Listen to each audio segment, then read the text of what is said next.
Hello and welcome to the Weekly Forex Outlook at xm.com. Next week, the Reserve Bank of Australia will announce its decision on Tuesday. Will officials sound more dovish?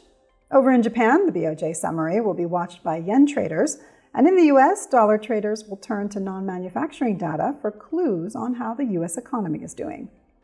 I'm Maria Pachordes, and joining me to discuss all this is Senior Investment Analyst Haralambos Pissouros. So Haralambos, let's start in Australia, where the RBA at its last meeting kept its rate unchanged. What data has come out since then? What signals might policymakers send out this time? And what reaction can we expect from the Aussie? Hello Maria. Yes, the RBA held interest rates unchanged last time, but there was a discussion on whether they should hike.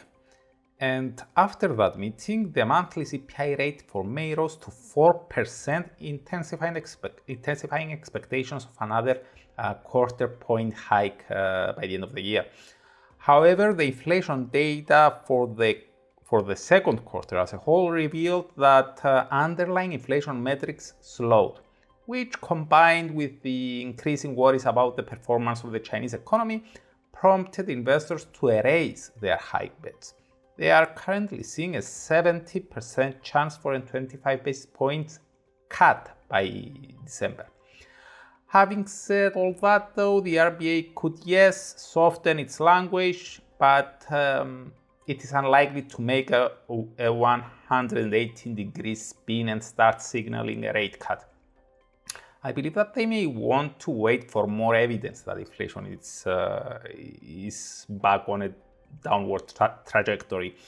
So a more neutral stance may disappoint market participants expecting hints about a potential rate cut, allowing the Aussie to recover some of its recently lost ground. Moving over to Japan now. On Thursday, the BoJ will release its summary of opinions from this week's meeting. What should yen traders look out for? I believe that traders may pay extra attention, look out for hints about future rate hikes. This week, the Bank of Japan hiked by 15 basis points at a time when market participants were seeing a slightly more than 50% chance for a 10 basis points move. And officials announced also a plan to gradually reduce the pace of their bond purchases.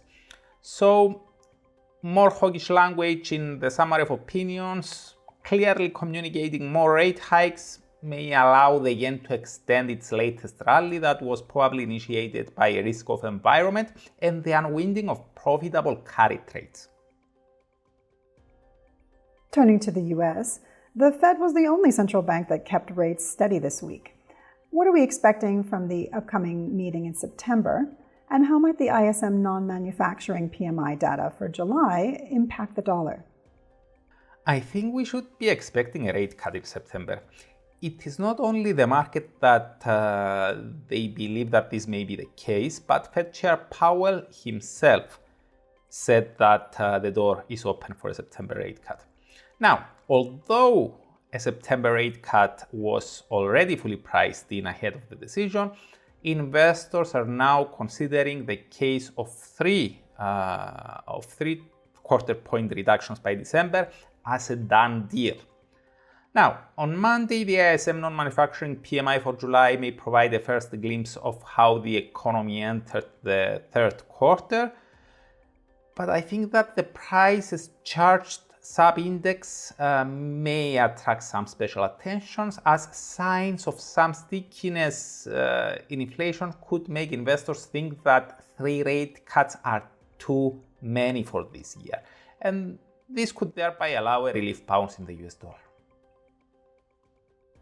And finally, is there any other data coming out next week that traders should keep an eye on? Yes, we also have New Zealand Canadian employment data on Wednesday and Friday respectively, which could very well impact expectations about the RBNZ's and Bank of Canada's future course of policy action. Now, on the earnings front, Disney announces its results on Wednesday before the market opens. Haralambos, thanks so much. This was the Weekly Forex Outlook here at xm.com.